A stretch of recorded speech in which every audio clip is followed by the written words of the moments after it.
இல்லை minus point என்னன்னா, இந்த படத்துக்கான இன்ட்ரோ ஸ்லைடு இருக்குல்ல, அதுவே ரொம்ப நேரம் ஓடும். மற்ற படங்களில் சொல்லுவாங்க பார்த்தீங்களா, இந்த படத்தில் இதெல்லாம் கற்பனை என்ற மாதிரி சில விஷயங்கள் ஓடும் பாருங்க. இதே மாதிரி தான் இந்த படத்துலையும் சொல்லுவாங்க. சென்சார் போர்டில் இது போல் சொல்லி வைக்க சொன்னாங்களான்னு தெரியல, அந்த இன்ட்ரோ ஸ்லைடு உங்களுக்கு ஒரு லேகை ஏற்படுத்திடும். ரெண்டாவது, சினிமாத்தனம் படத்தில் பெருசாக இருக்கவே இருக்காது. கிட்டத்தட்ட ஒரு டாக்குமெண்ட்ரி ஃபிலிம் இருக்குல்ல, அதை பார்க்குற டச்சை கொடுத்துருக்காங்க பராசக்தி படம். ஒரு படத்துக்கு சினிமாத்தனம் உச்சத்தில் இருந்தாலும் பிரச்சனை, ஓவர் பில்டப் அதுன்னு சொல்லிட்டு. சினிமாத்தனமே இல்லாமல் போனாலும் பிரச்சனை. அதுக்கு நடுவில் ட்ராவல் பண்ணுறது தான் அந்த கேப்டன் ஆஃப் த ஷிப் இருக்காங்களே டைரக்டர், அவங்களோட வேலை. பட் இந்த வேலையில் கொஞ்சம் சொதப்பு இருக்க மாதிரி இருக்குங்க. மூணாவது மைனஸ் பாயிண்ட் என்னன்னா, சிவகார்த்திகேயனுக்கு இந்த கேரக்டர் செட் ஆகலை. இதை ஓப்பனாக சொல்லியே ஆகணும்னு நினைக்கிறேன். இவர் அமரனில் நம்ம பார்த்தோம் பார்த்தீங்களா, வேற லெவலில் இருந்தாப்புல எஸ்கே. அதை எஸ்கேவை தாண்டி இன்னொரு ஹீரோ நீங்கள் வச்சே பார்க்க முடியாது. ஆனால் இப்போ சிவா சொல்லியிருக்காருல, அமரனை விட ஒரு படி மேலே பராசக்தின்னு சொல்லிட்டு, அதை ஒத்துக்க முடியாதுங்க. ஏன்னா இந்த படத்தில் அவருக்கான கேரக்டர் ரிசம்பலேஷன் இருக்குல்ல, அது அந்தளவுக்கு உங்களுக்கு கனெக்டே ஆகலை. உங்களுக்கு ஒரு ஃப்ரேம்லையும் சூர்யா தான் கண்ணு முன்னாடி வந்துட்டு போவாப்புல. நீங்கள் படம் பாருங்க, அப்போ உங்களுக்கே புரியும். சூர்யா கண்ணு முன்னாடி வந்துட்டு போவார். சூர்யாவே நடிச்சிருந்தாலும் இந்த படத்தை இதுக்கு மேலாம் எலிவேட் பண்ணியிருக்க முடியாது. நான் அதையும் இங்கே தெளிவாக.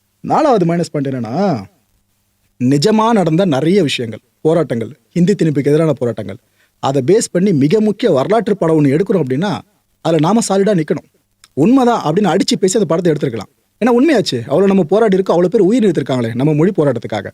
அப்படி இருக்கிறப்ப அந்த ஒரு போல்ட்னஸை படக்குழு மிஸ் பண்ண மாதிரி ஆயிடுச்சுங்க.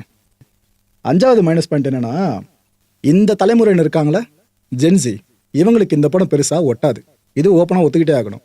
ஆறாவது மைனஸ் பாயிண்ட் என்னன்னா, ஸ்க்ரீன் பிளே சொதப்பலைங்க. ரைட்டிங் இந்த படத்துக்கு இந்த மாதிரி படத்துக்கு பெஸ்ட்டாக இருந்திருக்கணும், அங்கே சொதப்பி இருக்காங்க, சரியாக எழுதலைன்றதா லிட்டரலாக தெரியுது. ஏழாவது மைனஸ் பாயிண்ட் என்னன்னா, வசனம். இது மாதிரி படங்களுக்கு வசனம் ரொம்ப ரொம்ப ரொம்ப ரொம்ப முக்கியம். அவன் வசனத்தில் ஒருத்தர் மட்டும் இல்லை, அவ்வளோ பேர் ஒர்க் பண்ணியிருக்காங்க. மதன் காரிக்கு அந்த டீமில் இருந்திருக்காரு. பட் வசனங்கள் போதிய அளவுக்கு பலமாக நங்கூரம் போட்ட மாதிரி நச்சுன்னு இருந்துச்சுன்னு கேட்டிங்கன்னா இல்லை. இது மற்ற படங்களோட கம்பேர் பண்ணுறப்ப வசனம் சூப்பராக இருக்குன்னு சொல்லலாம். ஆனால் இது மாதிரி தரமான படங்கள் இருக்குல்ல, ஹிந்தி திணிப்புக்கு எதிரான படம்னு சொல்லிட்டு இதில் வசனம் அவ்வளோ தூரம் வீரியமாக இருந்திருக்கணும். பட் இங்கே மிஸ் ஆகிருக்குங்க. எட்டாவது மைனஸ் பாயிண்ட் என்னன்னா, தேவையற்ற பாடல் காட்சி. பாடல் அதுவே இந்த படத்துக்கு தேவையில்லை. சொல்ல போனால் இன்டர்வல் முடிஞ்சது ஒரு பாட்டு ஓப்பன் பண்ணுறாங்க, எதுக்குன்னே தெரிலங்க. மற்ற படங்களில் ஒரு தப்பை திரும்ப திரும்ப பண்ணுவாங்கல்ல, ஏதோ ஹீரோயின் இருக்காங்க, ஹீரோ இருக்காரு, டூயட் பாடியே திரும்ப கட்டாயத்தில் வைப்பாங்க பாருங்க, பிஸ்னஸ்னாலே என்னவோ தெரியல. அது போல பாடல் இந்த படத்துல வந்திருக்கு. எந்தெந்த படத்துக்கு எதை கொடுக்கணுன்ற முடிவு இருக்குல்ல, அதை படக்குழு கண்டிப்பாக எடுக்கணும். அவங்களுக்கு தலையீடும் இல்லாமல் இருக்கணும் ப்ரொடக்ஷன் சைட்ல இருந்து. இந்த படக்குழு சார்ந்து எங்க லேக் ஏற்படுச்சுன்னு தெரியல.